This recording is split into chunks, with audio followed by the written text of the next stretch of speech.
Yaz's mom brought Yaz to Charlie. And Charlie came and got me and was like, what you want to do? I started writing for Yaz, like, killing it. Like, that's why it makes me mad to see what's going on with him right now. Like, I can't believe what I'm watching. Right. That bitch came to me and begged me for my help. I told her to get the fuck away from Charlie. I did everything that I could do to get Bryshere, to help her get Bryshere out of California into Chicago safe to be ready for filming. She knew what Will did to him. But because of Charlie, see? And Charlie had promised her all kinds of things. And all she had to do was pretend to be a broken down single mom who worked her way up through the ghetto and raised a superstar for television, when the truth is, she wasn't a... We all thought these Epstein files were just about politicians trying to hide their dirty secrets. But with what just came out, it gets way darker. It's coming out that there were several young celebs that were also being exchanged and passed around across the network. And one of them, music, allegedly just so happens to be Bryshere Gray. Now, people have been talking about how Bryshere's change from promising young actor to a Twitter corn star with a raging substance problem was because of how Hollyweird broke him down. And now with the docs that were released, it's being said that he was one of the victims of this network. That there are things that are bigger than just coincidence, and that a ritual is something that you do over and over and over again a certain way. Okay, so people like Brother Bilal, Jaguar Wright, Music, Terrence Howard, and even Cat Williams have been very vocal in exposing what happened to all these young actors and rappers like Bryshere. They knew that Bryshere was coming into the industry very green, with no one telling him what it would actually cost to achieve the level of success they wanted. In fact, Terrence tried to protect him, but Bryshere's mom was too greedy and she passed him on to all these execs.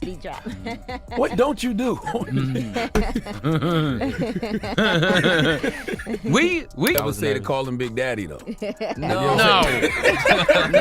The people call me Big Daddy. Actors, that used to come into audition used to say, Big Daddy, you got some jobs for me. So I was just like, Just for a little bit of context, Bryshere talked about how he got mixed up in all this when he was just 18 years old. One minute, he was living life like a normal teenager.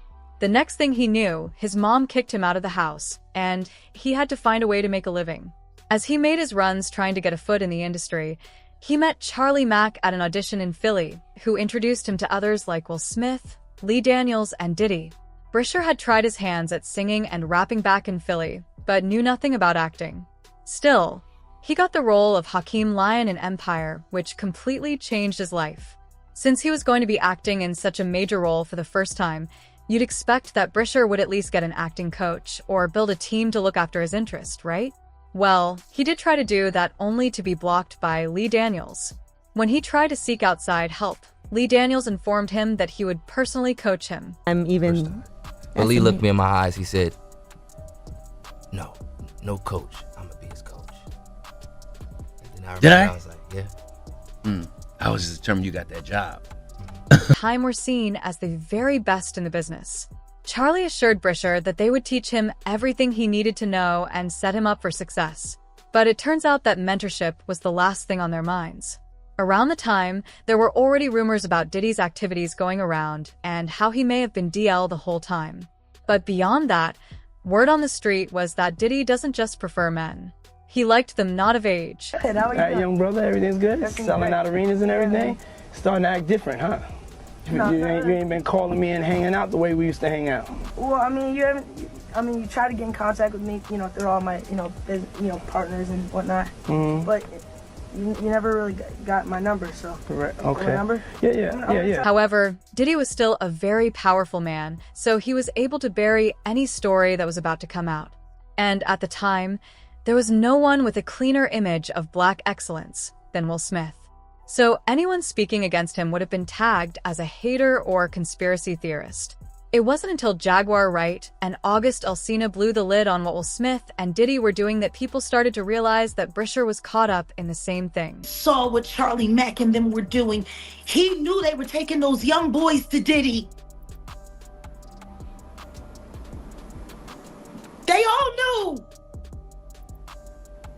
Before Bryshere was signed to join the Empire cast, Charlie Mack wanted to meet his mother first. Yes, the same mom that kicked him out. According to Bryshere, Charlie played it out as a formality just so that she could know where her son was. But this was more than just a formality. Bryshere's mom was allegedly in on the whole situation, and she was getting paid to keep her mouth shut while the industry passed her son around.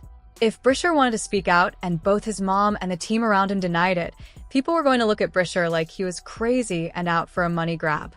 Don't forget that in the industry, if you go after certain people, they would make sure you never book another job. Mind you, he was barely an adult when all this was happening to him.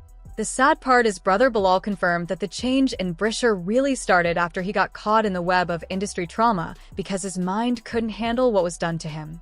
Allegedly, just like Cassie, Bryshere faced a number of physical challenges from mental breakdowns to getting STD infected. I'm in Chicago. This guy's acting erratic. Like, I mean, crazy. He's getting stopped by the cops. There's male prostitutes involved. There's mental illness involved. There's drug use involved.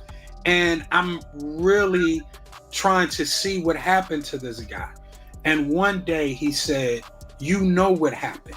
You know that Will R-worded me, or however y'all kind of say it on YouTube. You know that Diddy sexually assaulted me. And you know Charlie Mack made me suck his private part. Right? And I'm like, whoa. This was a full admittance. But it wasn't just Bryshere that got sucked in under the guise of mentorship.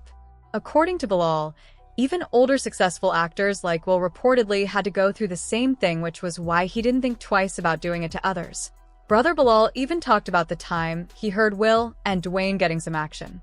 Music. And from what he knew, that wasn't the first time that Will was put in that kind of situation. That, you know, Dwayne and Will, I don't know if you have to say allegedly or whatever, and not only me, but a bunch of people know. If you in LA, you in the know. You understand what I'm saying? So it's just that time I happened to see it physically, but I know it existed. Not only me, but a bunch of people know it existed. It ain't like it's some big epiphany. Oh, you know, Will doesn't like men. And the scariest part is that Bryshere Gray wasn't the exception. He was the warning. And now with those Epstein files also making the round, it just shows just far this network actually went. And if this could happen to someone the world watched rise on TV, how many stories never made it out at all? People said, these boys and girls don't have protective parents. Music, they have parents who accept some money for their child's innocence. Sick people. Man, he was just a kid. They are destroying our best and brightest. Nothing has changed. We still live in a society where they sacrifice the youth. I don't want to be any part of any of this. Remember Tevin Campbell? They destroyed that child who had so much talent and light around him. It's just evil. I really hate whatever happened to Bryshere Gray. SH, what do you guys think about this? Sound off in the comments and make sure to like and subscribe, and I'll see you in the next video.